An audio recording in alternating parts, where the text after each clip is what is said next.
भारत ने जब से आर्टिकल 370 खत्म किया है तब से कश्मीर में कर्फ्यू नाफिज है। हत्ता के ईद के दिन लोगों को नमाज पढ़ने और कुर्बानी की इजाजत तक न दी गई। कश्मीरियों पर एक नॉर्मल जिंदगी के तमाम दरवाजे बंद कर दिए गए हैं। अस्सलाम वालेकुम दोस्तों, आपसे गुजारिश है कि बगावत टीवी सब्सक्राइब करो, बेल आइकन को जरूर क्लिक करें ताकि तमाम वीडियोस आपको बर वक्त मिलती रहें। इस कर्फ्यू के बाद से पूरी दुनिया से एक रद्द अमल आया, लेकिन मोदी सरकार मुसलसल ये कह रही थी कि कश्मीर में सब अमन है और फौज वहां पर इसलिए बढ़ाई है ताकि सब कुछ कंट्रोल में रखा जा सके। फिर दुनिया को दिखाने के लिए उन्होंने टीवी चैनल्स और सोशल मीडिया के जरिए कुछ फेक न्यूज और वीडियोस बनाकर चलाई और दुनिया को ये दिखाया कि वहां पर सब अमन है। एक वीडियो में अजीत दवल को दिखाया गया जो वहां के मकामी लोगों के साथ खड़ा गपशप लगा रहा था और पस मंजर में तमाम दुकानें बंद थी, लेकिन इस वीडियो को भी दुनिया ने तस्लीम करने से इनकार कर दिया। फिर एक तस्वीर में दिखाया गया कि कश्मीरी ईद नमाज पढ़ने के बाद सिक्योरिटी फोर्सेस के साथ खड़े मिठाई खा रहे हैं, लेकिन बाद में मालूम हुआ कि ये तस्वीर भी पिछले साल की है और ये कश्मीर नहीं बल्कि इंडिया है। इसके अलावा बीबीसी और न्यूयॉर्क टाइम्स ने भी जो स्टोरीज छापी उनके मुताबिक भी कश्मीर में बेचैनी और बढ़ते हुए गम और गुस्से को दिखाया गया, लेकिन इसको भारत ने तस्लीम करने से इनकार कर दिया। लिहाजा यहाँ पर एक ऐसे दरमियानी रास्ते की जरूरत थी जिसको बैरूनी दुनिया भी माने और भारत भी तस्लीम करे। इसको लेकर मशहूर भारतीय सहाफी और एक्टिविस्ट कविता कृष्णन की सरबराही में 3 रुकनी एक वफद मकबूजा जम्मू और कश्मीर के 5 रोजा दौरे पर गया और उन्होंने वहां से जो हकाइक भेजे वो चश्म कुशा थे। उनका ये दौरा 9 अगस्त से 13 अगस्त के दरमियान तक था।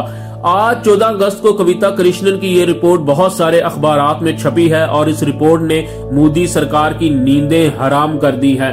कविता कृष्णन के मुताबिक मकबूजा जम्मू और कश्मीर में बहुत ही शदीद गम और गुस्सा पाया जा रहा है।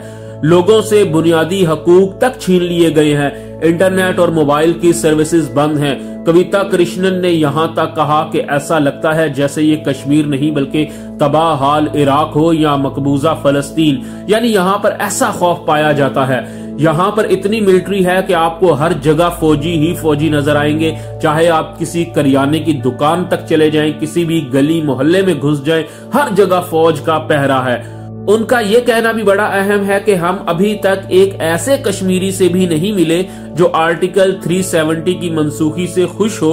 हत्ता कि हम वहां के हिंदू पंडितों से भी मिले हैं, उनका भी इंटरव्यू किया है। उन्होंने भी मोदी सरकार के जाबराना इकदाम की हिमायत करने से इनकार कर दिया है और उन्होंने कहा कि ईद हमारा फेस्टिवल है और हम सब मिलकर ईद मनाते हैं, लेकिन यहाँ पर ईद नमाज पढ़ने तक पर पाबंदी लगा दी गई।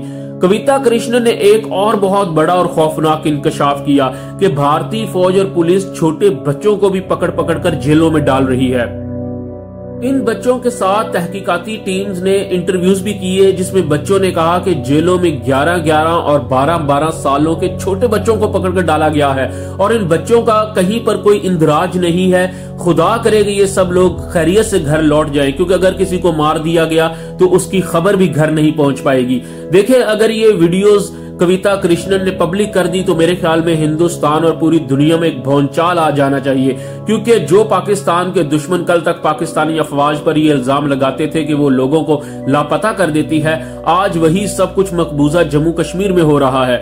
देखते हैं कि अब कौन मोदी के खिलाफ आवाज उठाता है।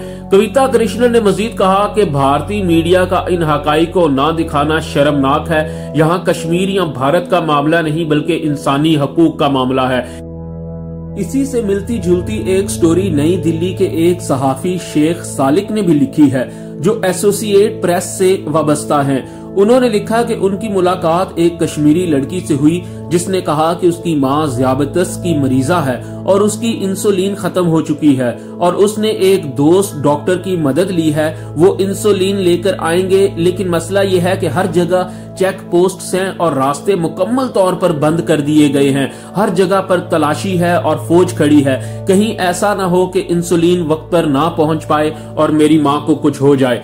इसी कश्मीरी लड़की ने शेख सालिक को यह भी बताया कि उनके हमसाये में कल एक बुजुर्ग वफात पा गए, लेकिन उनके घर वालों के पास और कोई चारा ना था कि उनको खामोशी से दफन कर दिया जाता, क्योंकि ताजियत के लिए आने वालों को रोक दिया गया था और नमाज जनाजा पढ़ने के लिए आने वालों पर भी पाबंदी आयद थी। आप खुद सोच सकते हैं कि इस वक्त कश्मीर की अंदरूनी सूरत हाल किस कदर खौफनाक है और वहां पर कैसे जुल्म जबर से अमन कायम किया गया है। ये जुल्म जबर जैसे ही खत्म होगा तो लोगों का एक रद्द अमल सामने आएगा और सारी दुनिया उस रद्द अमल को देखेगी। यकीन करें, इस स्टोरी ने हर जगह तहलका मचा दिया है। हमको भी चाहिए कि हम इस स्टोरी को ज्यादा से ज्यादा फैलाएं और भारत का मकरू चेहरा सारी दुनिया के सामने बेनकाब करें, क्योंकि अब मोदी सरकार के पास भागने का कोई रास्ता नहीं रह गया। अब तो उनके अपने जर्नलिस्ट और अखबारात वो सच बोल रहे हैं जो पाकिस्तान अव्वल दिन से बात कर रहा था। आपसे भी गुजारिश है कि इस वीडियो को लाइक करें, कमेंट करें और ज्यादा से ज्यादा शेयर करें ताकि हमारा पैगाम दूर दूर तक पहुंच सके।